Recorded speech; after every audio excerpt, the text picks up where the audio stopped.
Greetings. How are you this week, my friend? How are you doing? I'm doing well. I'm doing well. I'm enjoying the nice weather that has been welcomed into our area. I have to say, I am definitely have been waiting for that, and I can't wait to go outside and do some of these videos. Hopefully, if the sunlight might not allow it though, but well, maybe I'll try. I'll try. We'll see how it works out. The noise is quite loud out there too. But for now, for here and now, I wish to greet you to the Postures of Life series with me, with Aaron Suzurik. I'm a certified yoga teacher, 200 hour. I teach at the yoga room in Niles, Girard area. I teach at a nursing home, some chair yoga, also at a rehab facility. So thank you again for joining me, for bringing yourself here, for devoting some of your time, some of your precious time. Thank you. Thank you so much. So, in this week's segment of Postures of Life, like always, we try to connect the work we do on the yoga mat, the movements, the physical movements, to the movements that we experience in reality, the circumstances and situations, interactions that we experience in reality can all be kind of analyzed, can all be thoughtfully experimented upon with more positive results if we compare them to the movements that we have on the yoga mat. So for this week, the title is Transitions. So it's not a formalized kind of one pose, though in yoga, everything can be a movement within yoga, within the practice. There is no necessary formality unless we kind of wish there to be, unless we need there to be. There definitely is. There's a deep rooted tradition in yoga. But sometimes we need to adjust things. We need to make them our own. And we need to experience things as we would experience in order to learn how we would be. And part of that is improvising, creating slightly new variations and movements. And although this one isn't very dramatic, it doesn't necessarily refer to a single posture in the formal index of yoga postures. So, with that, let's go ahead and introduce this pose as well as the concept of transitions. First, I will go ahead and demonstrate, and then maybe I'll go ahead and discuss just a bit to give you a better idea of what I mean and what further implications this concept of transitions can mean for us. So this transition is all about moving from a seated position from a, to a standing position. See, I've noticed that after being seated for a long period of time, whether it be at the workplace or on the yoga mat, that I need time to adjust, time to give me space so that my head doesn't become lightheaded, so that the experience isn't so jarring. Maybe you've experienced this in your own lives. I don't know. Maybe it can be of benefit for you, and I hope that it maybe is of benefit for you. But when it's all said and done, we all have transitions, different transitions that can sort of throw us off balance and make us experience things in a way that might not be as pleasant as in the previous experience. So this is all about learning how to adjust, to be kind to ourselves, and to adjust to those circumstances, those changing circumstances. Change is constant. Our bodies are constantly changing, and so is the world around us. So, with this movement, what we first do is find our way onto our bottom, and I allow my knees to be projected upward toward the ceiling, and I take my hands near the buttocks and press them palm down to the mat, and then I gradually lift up onto my feet, pushing myself forward, and then gradually push myself even more with my hands, leading with my bottom. Careful to allow the head to hang here for a time. Taking a deep breath in and rising upward with that breath as if we're inflating the body. And then exhaling gently and easily, allowing any feeling of lightheadedness to wash away, to be free. I know I didn't quite adjust the monitor precisely enough for you to see the top of my head. Thank you for your patience. I'm still working on this new area as well as working on how to best show myself while I am standing, as I need a little bit deeper vantage point.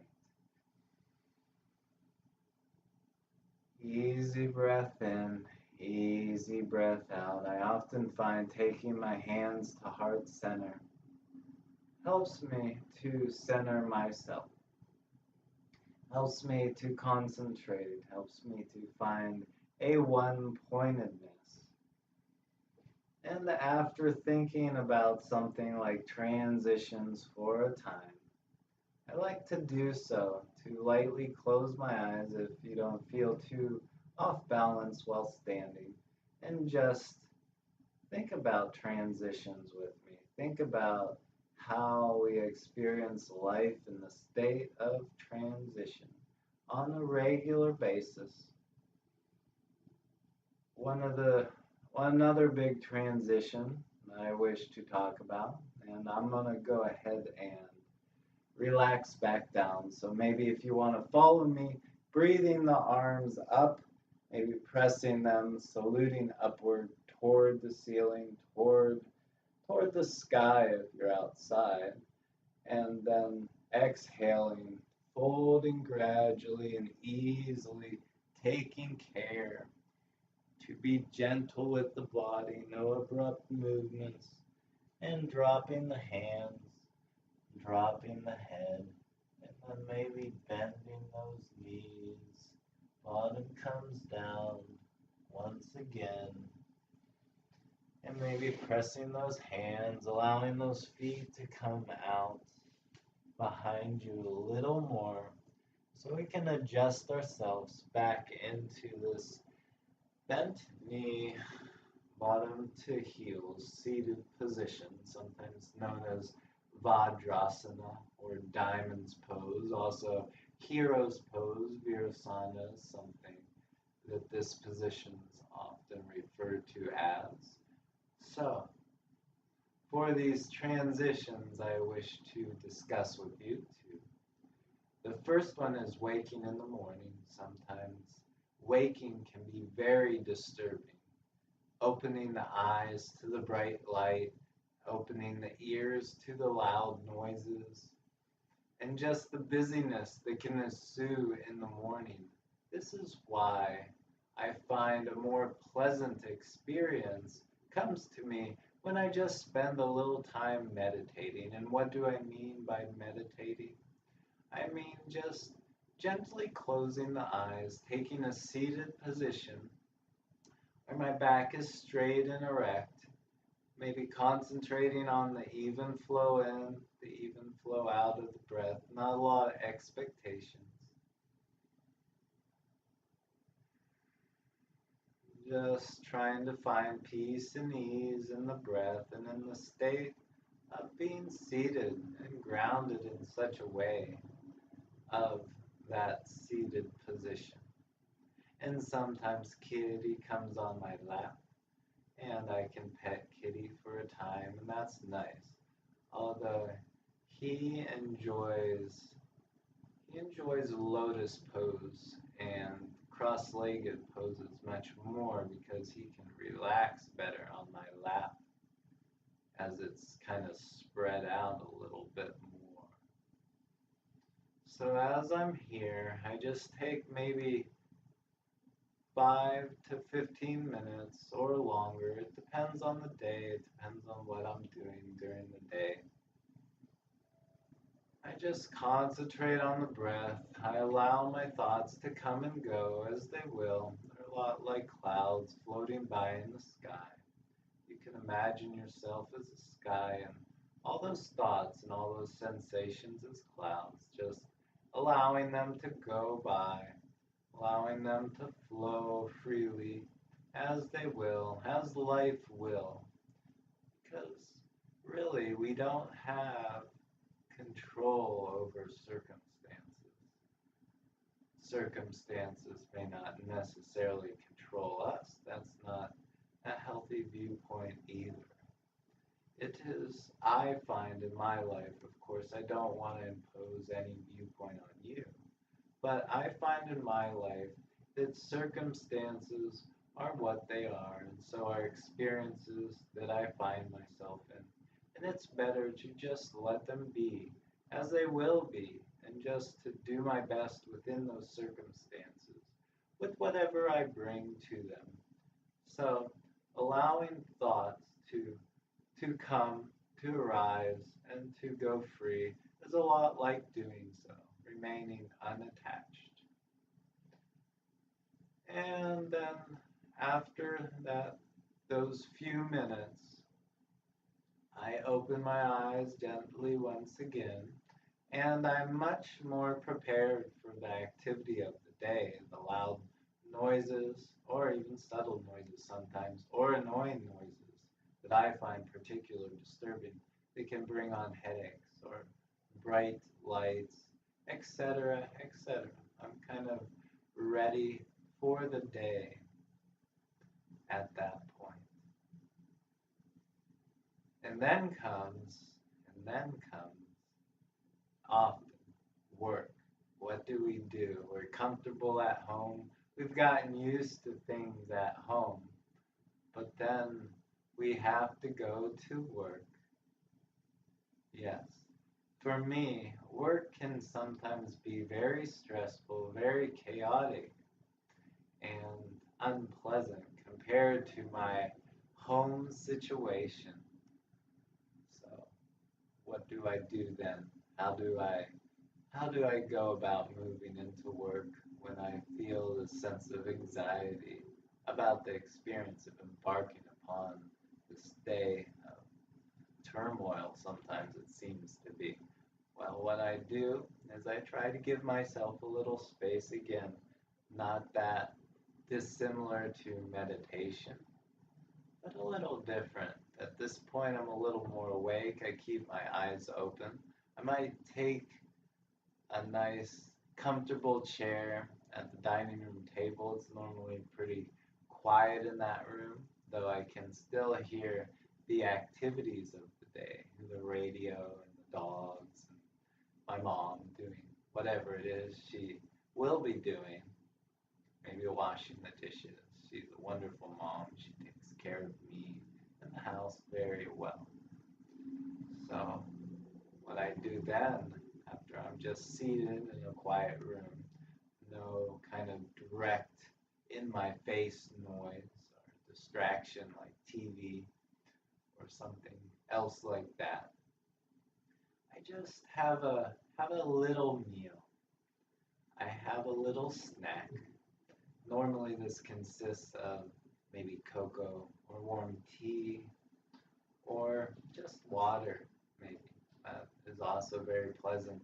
And I also just have a little bit of a snack, just a little, enough to kind of cover the bottom of a little container. Excuse me for a moment.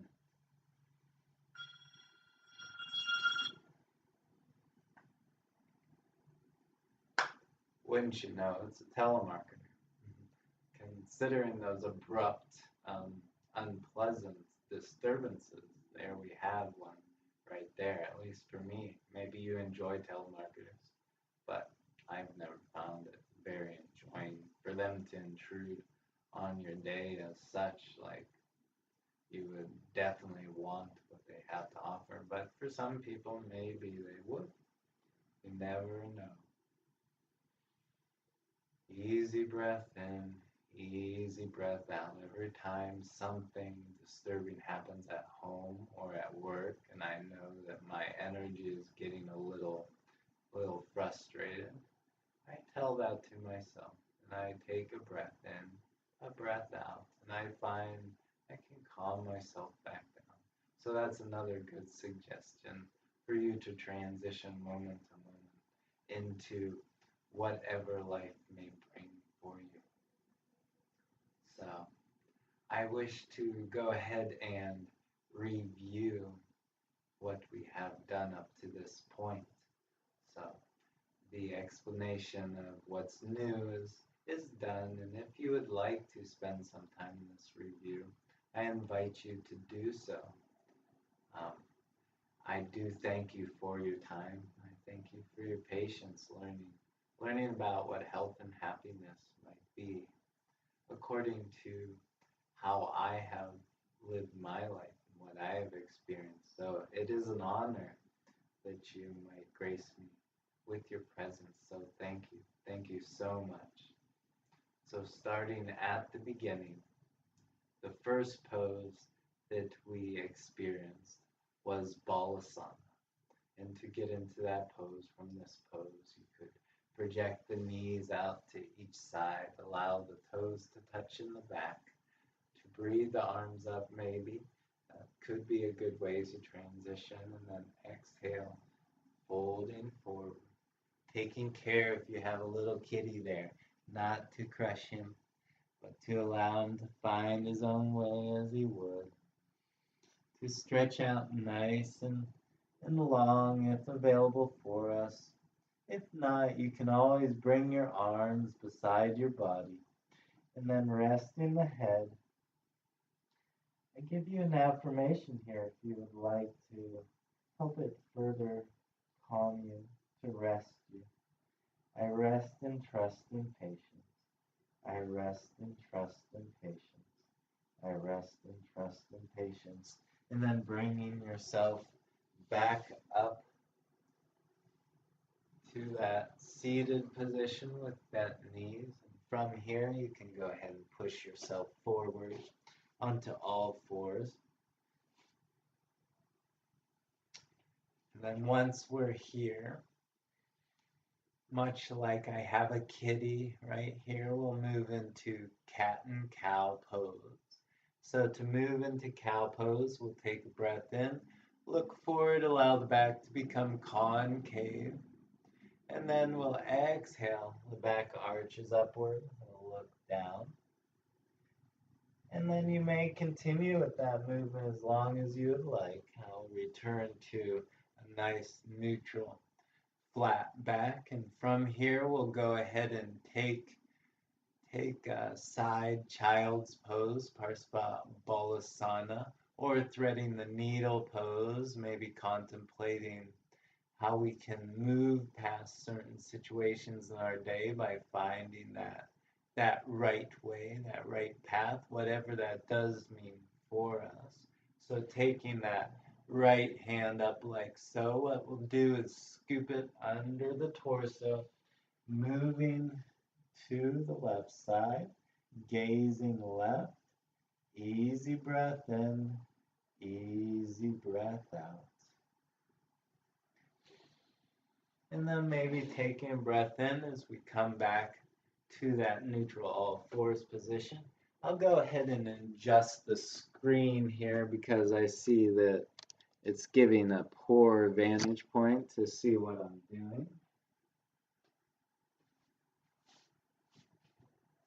So we'll go ahead and take threading the needle on the other side. It's a better way to see Kitty too, yeah. Okay. So taking that left hand now and scooping it under our torso, moving to the right side, gazing at the right side. Easy breath in, easy breath out. And then emerging back to that all fours position when we are ready to do so. From here, we'll go ahead and find our bottom, however is easiest for us to do so. I kind of scoop my left leg under, and then my right leg comes down and around, and my legs come before me. And then I straighten out my legs.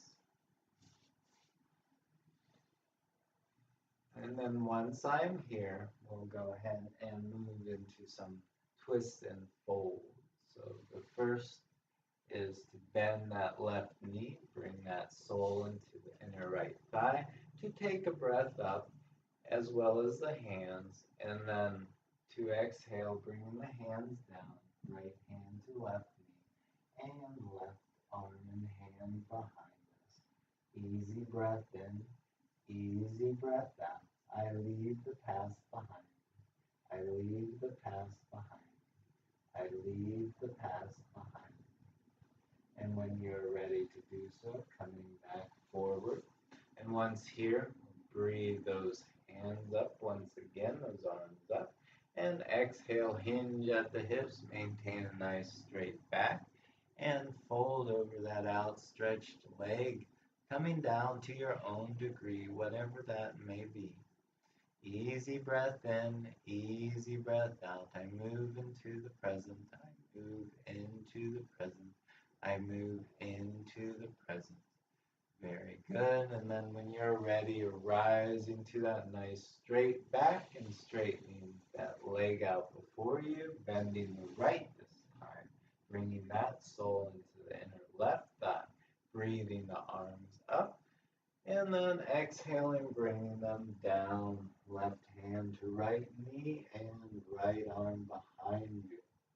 Easy breath in, easy breath out. I leave my past behind me. I leave my past behind me. I leave my past behind me. Very good. And when you're ready to do so, turning back around forward, then breathing those hands up and exhaling, hinging at the hips, folding forward, maintaining a nice straight back. Easy breath in, easy breath out. I move into the present, I move into the present, I move into the present. Very good. And when you're ready to do so, emerging to that nice straight back, straightening both legs out before you. And then we'll move into a full forward fold. So breathing the arms up. And then exhaling, folding forward, hinging at the hips. Nice straight back, down to our own degree. Here I offer the affirmation. I move into the present with trust and patience. I move into the present with trust and patience. I move into the present with trust and patience. Very good. And when you're ready to do so, coming back up to a nice straight back, nice neutral spine. Taking a deep breath in and out, maybe. Getting ready for the next pose, known as Konasana, or butterfly pose. Okay, so bending both those knees and bringing the feet into the groin area. Rolling those hips outward and down. And maybe even deepening the pose by holding our feet like this with our hands Maybe scooting our bottom forward a bit, feeling those hips roll open even a little more. Easy breath in, easy breath out. Enjoying this opening of the hips. Oftentimes I remind people that we can often sit in tight, confined spaces throughout the day. On the next video, I will be sure to turn off the phone, to move it to another room. Thank you for your patience. So, getting back to the pose, it can often be nice to open up this area, as it can lead to complications when our hips adapt to being very tight and very rigid. Among them, kind of a rigid way of navigating physical terrain, which can lead to sprains and broken bones and tripping and clumsiness. Also, this posture can help us learn to maintain a nice straight spine, as it does help us roll our sit bones open and forward. And that is a posture, a way of producing a posture that will kind of welcome a straight spine in our natural way of movement. And a straight spine is very healthy to breath, as well as healthy for alleviating back pain and instability and injury. Easy breath in, easy breath out. I offer the affirmation here. My soul is as gentle as a butterfly. My soul is as gentle as a butterfly. My soul is as gentle as a butterfly. Very good. And when you are ready, lightly opening the eyes, and we'll go ahead and transition into the latest pose that I have introduced.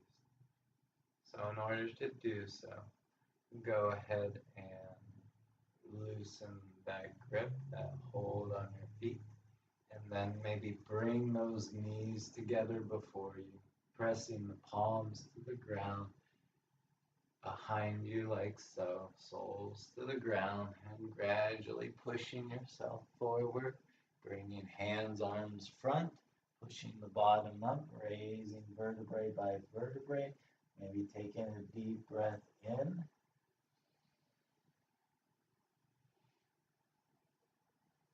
rising up with the breath, and exhaling when we have reached the top, allowing lightheadedness to wash away, kind of liberate us into the freedom, of pleasantness, of here-ness, of here-now-ness.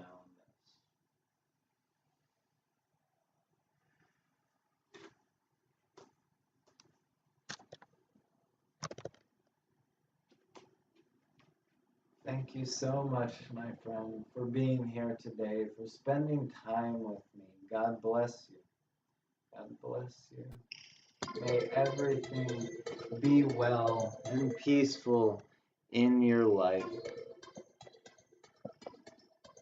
May you have a feeling deep down in yourself that you have everything you need in life, that there is nothing that you're wanting of, that you feel enough, that you understand that there is enough in life for you to be you, for you to be free, for you to be happy. And may all other living beings gain that perspective and that understanding, just in the way that you live your life day to day, happy, pleasant, and fulfilled. That is my hope and my prayer for you. Thank you so much for being here today. God bless you. God bless you, and namaste. Have a wonderful day, wonderful rest of your week, and I will see you again next week if you if I am lucky enough to be graced with your presence again. Thank you so much. God bless and namaste.